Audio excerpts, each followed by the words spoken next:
Donc aujourd'hui, il y a un langage à recréer, il y a une diplomatie à recréer, et je pense que la France a toute sa place dans le monde, a toute sa place, et que l'Europe aussi pourrait compter, mais il faut aujourd'hui quelques petits ajustements qui nous mettent à la page.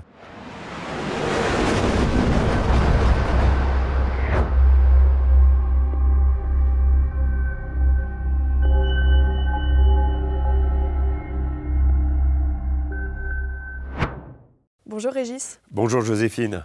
Alors le président Vladimir Poutine est arrivé ce jeudi soir en Inde. Tout d'abord, que révèle cette visite sur la stratégie diplomatique de Moscou à un moment où le président russe voyage très peu depuis le mandat d'arrêt de la Cour pénale internationale?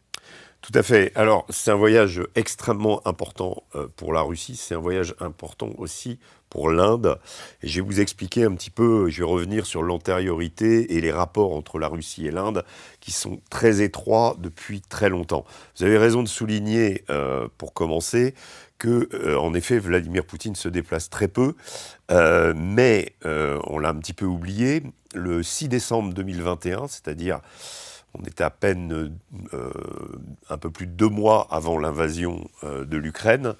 Vladimir Poutine s'était déjà rendu à New Delhi à l'époque pour raffirmer les relations entre l'Inde et la Russie, et relations militaires, relations commerciales, relations au niveau des échanges énergétiques. Et c'est là où aujourd'hui l'Inde est un partenaire capital de la Russie. Pourquoi cette visite avant la guerre en Ukraine? On sent bien que Poutine est parfaitement conscient que la tectonique des plaques va changer, que la guerre en Ukraine va faire basculer le monde, et surtout va faire basculer le monde dans le sens qu'on va rentrer dans une guerre, mais aussi que les jeux d'alliance vont lui valoir évidemment un déluge de sanctions. Quelque part, il l'a prévu, et il assure ses arrières en allant en Inde et en Chine également. Donc en faisant ces voyages. Et à l'époque, on ne voit pas vraiment tout ça, mais ce qui va se passer, c'est que la guerre en Ukraine, on le sait, depuis, a rapproché considérablement la Chine de la Russie, ce qui était le cauchemar des Américains. Il faut relire, je le répète, Le Grand Échiquier de Zbigniew Brzezinski, qui a été publié dans les années 90.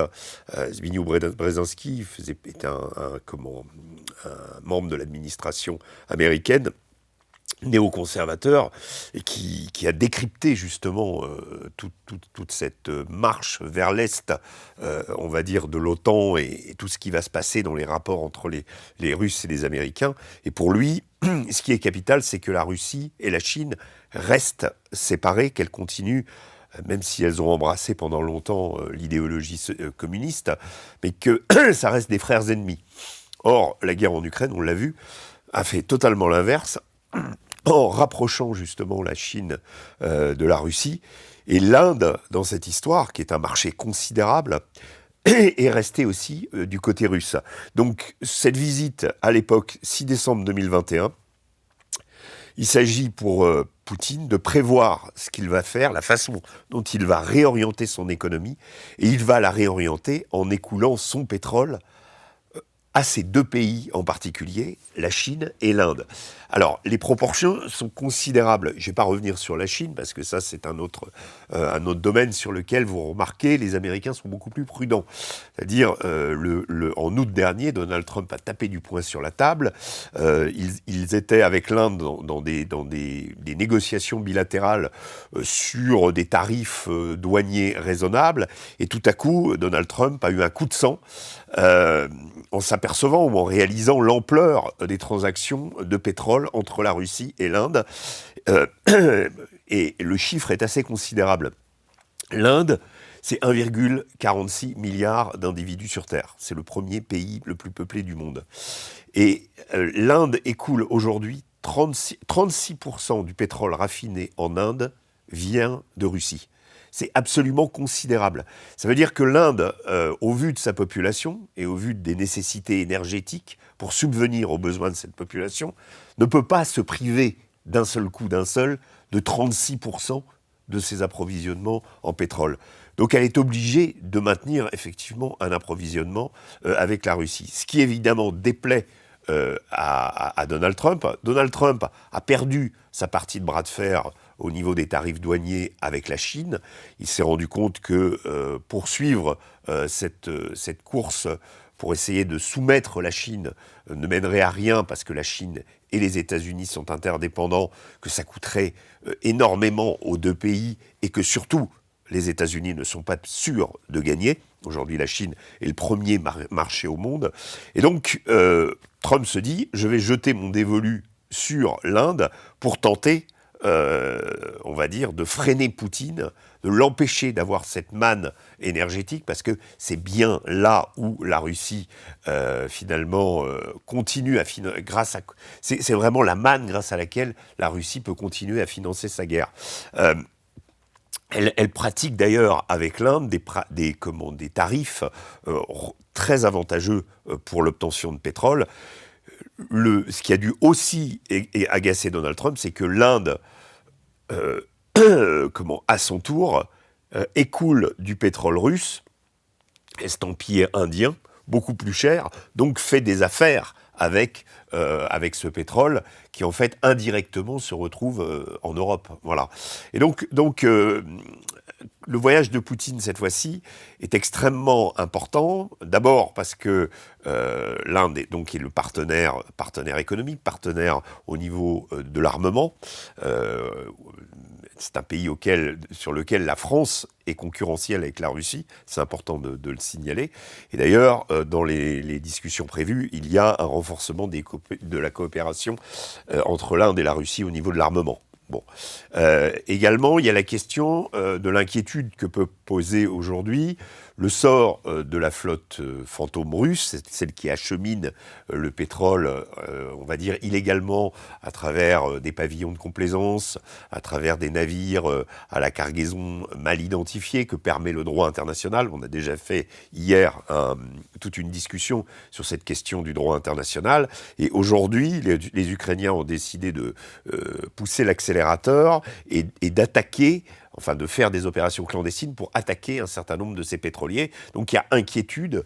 Poutine, d'ailleurs, dans sa conférence de presse, juste avant la réunion avec Witkoff et Kushner à Moscou, a expliqué que si l'Ukraine continuait à le faire, parce qu'elle vient de le faire en mer Noire, Poutine menacerait de fermer la mer Noire et donc d'empêcher l'Ukraine d'exporter son blé, etc., etc., et de perturber le trafic maritime un peu à la manière, considérant que les Ukrainiens agissent en commettant des actes de piraterie un peu à la manière des Houthis dans le détroit de Bab el-Mandab sur la mer Rouge.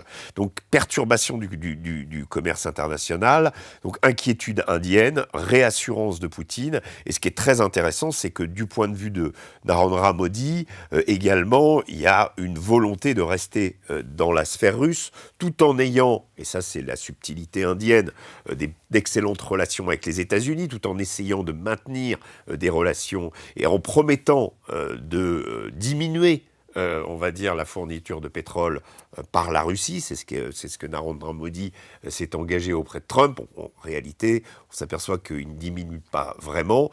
Et qu'est-ce qu'il a montré hier, qu'est-ce qu'il a démontré dans l'accueil qu'il a réservé à Vladimir Poutine sur le tarmac de l'aéroport de New Delhi? Eh bien, c'est que c'est son ami. Il a, bousculé le protocole en allant au-devant de Poutine, en le prenant dans ses bras sur le tarmac, sur le tapis rouge qui avait été déroulé devant Vladimir Poutine. Donc, voulant montrer, évidemment, marquer le coup pour montrer que l'Inde et la Russie, c'était une alliance solide. Voilà. Mais justement, comment interpréter ce choix de Narendra Modi d'accueillir Vladimir Poutine malgré ces très fortes pressions américaines et cette réduction des importations de pétrole russe? Mais je crois que la réduction d'abord, elle n'est pas chiffrée, cette réduction du pétrole, de l'approvisionnement en pétrole russe. Est-elle effective? Difficile à dire. Je pense que ce que fait l'Inde vis-à-vis de Trump et des Américains, c'est de se dire on va passer entre les gouttes parce qu'ils ont d'autres chats à fouetter avec le Venezuela, avec la Chine justement, et que même si Trump reviendra sur l'Inde et poussera sans doute à nouveau une gueulante, l'Inde va continuer. La relation avec la Russie est plus importante que la relation avec les États-Unis, je vous le dis, pour la question d'abord des tarifs pratiqués par la Russie pour vendre son pétrole à l'Inde, et ensuite de la population indienne et de l'importance du pétrole russe en Inde. On ne peut pas changer ça du jour au lendemain, et donc l'Inde ne peut que compter sur la Russie dans la réorganisation du monde qui a eu lieu à la faveur de la guerre en Ukraine. Et donc, la Russie et l'Inde ont-ils aujourd'hui les moyens de contourner ces sanctions américaines ? Moi, je pense qu'ils le font depuis le début. Ils le font depuis même, on va dire, l'Inde et la Russie commercent même malgré les sanctions appliquées après l'annexion de la Crimée en 2014, et tous les paquets de sanctions n'ont pas eu cet effet vis-à-vis des pays des BRICS globalement. Et c'est là où Poutine a eu une alternative par rapport aux économies occidentales, c'est qu'on se rend compte que finalement, il a toujours été relativement facile de contourner les sanctions, et que finalement ces sanctions, quand on réfléchit et quand on fait le bilan, elles handicapent beaucoup plus les pays qui les prennent, c'est-à-dire les pays européens. Le fait de se priver d'un gaz à pas cher et d'un pétrole à pas cher a complètement ruiné l'économie allemande. Faut regarder les choses en face. La fin de Nord Stream, c'est comme si on débranchait je ne vais pas dire que l'économie allemande était malade, mais c'est débrancher le cathéter. Si vous voulez, c'est le Deutsche Qualität a été, pour prendre juste l'exemple de l'Allemagne, a été fabriqué, a été créé autour d'un triptyque bien précis, qui est la sécurité apportée par les Américains, avec les bases américaines en Allemagne, le marché apporté par la Chine, et c'est sous Gerhard Schröder que tout ça a été mis en place, et au troisième élément clé, le gaz à pas cher venant de Russie. C'est ça, la clé, ces trois éléments-là sont la clé du succès économique de l'Allemagne, et qui fait qu'aujourd'hui l'Allemagne est un géant, mais un géant qui sait, depuis le début de la guerre en Ukraine, tirer une balle dans le pied.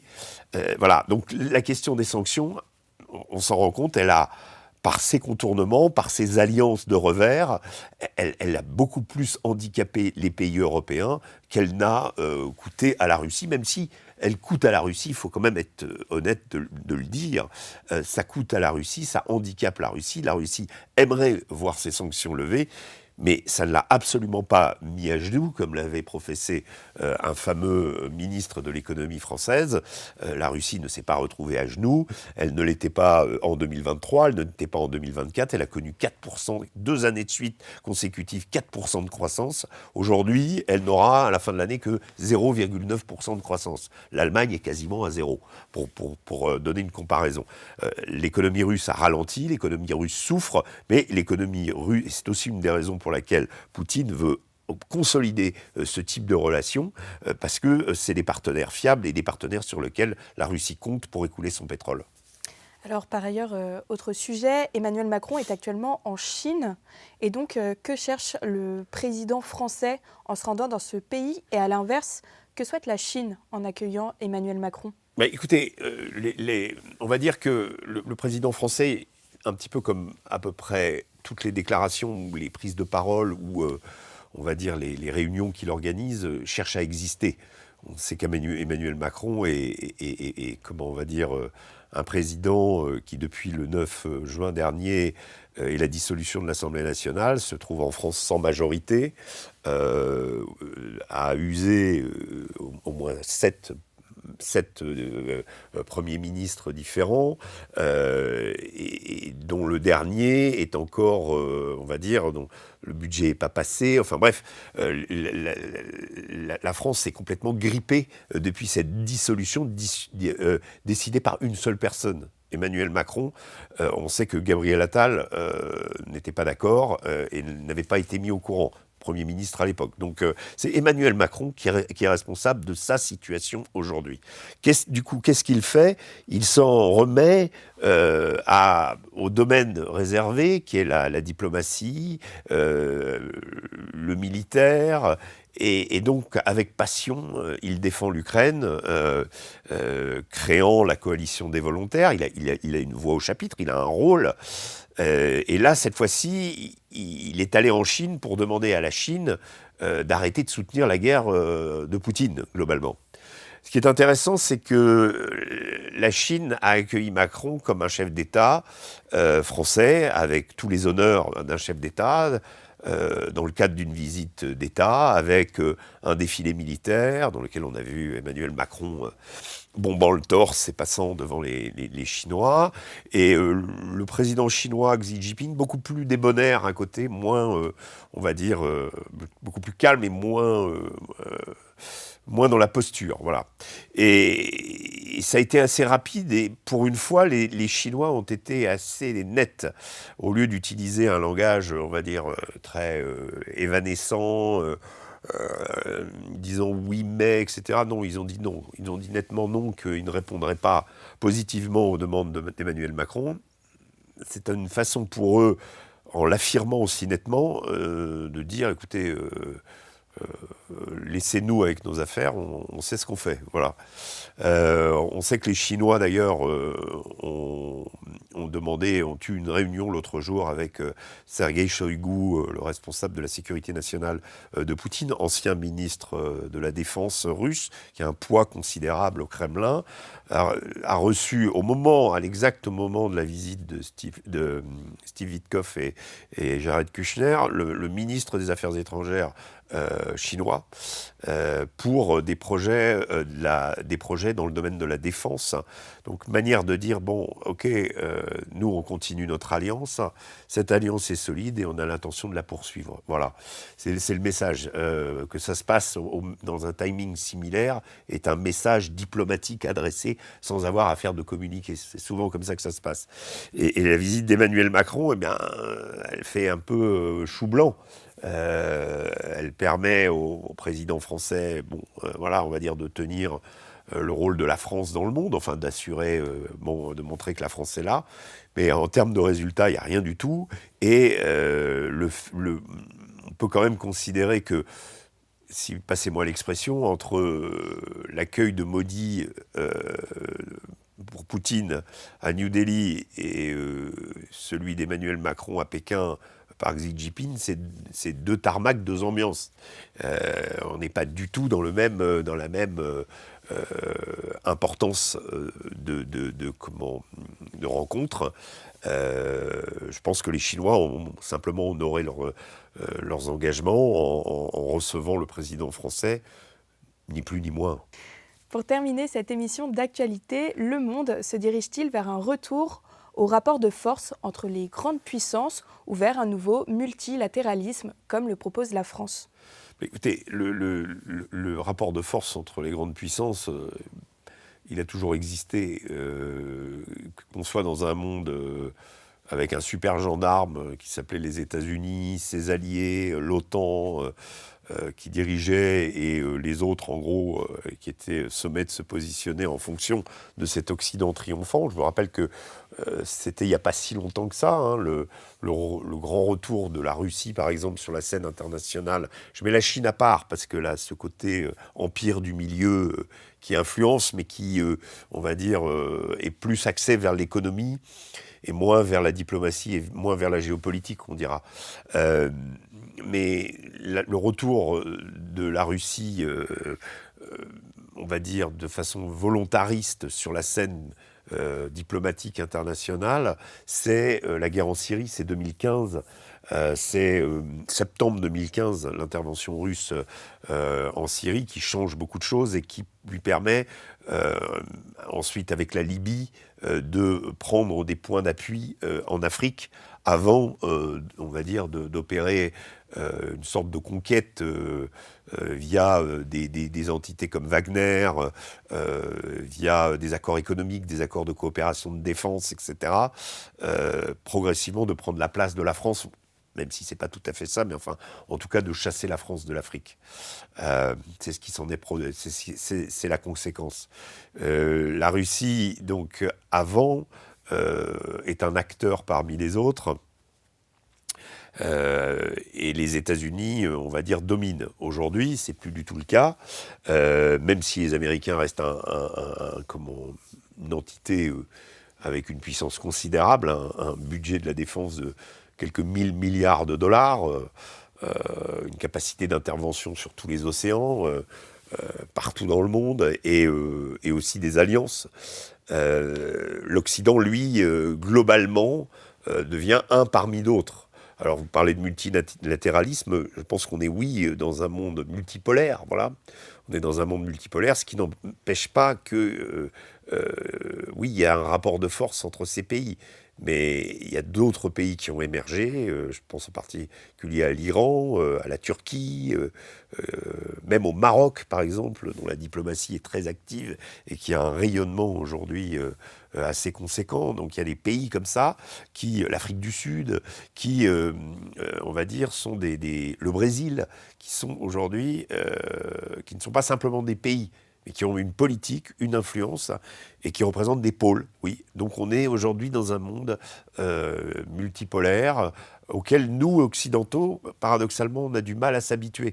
C'est-à-dire qu'on est encore dans le logiciel d'avant pour beaucoup, on est encore dans le domaine de l'imprémature, du fait qu'on dicte nos souhaits aux autres. Or, les autres ne sont plus ni prêts à nous écouter, ni prêts à acquiescer, encore moins à acquiescer à ce qu'on leur demande. Voilà, donc aujourd'hui, il y a un langage à recréer, il y a une diplomatie à recréer, et je pense que la France a toute sa place dans le monde, a toute sa place, et que l'Europe aussi pourrait compter, mais il faut aujourd'hui quelques petits ajustements qui nous mettent à la page. Voilà. Merci beaucoup Régis pour vos réponses. Merci Joséphine.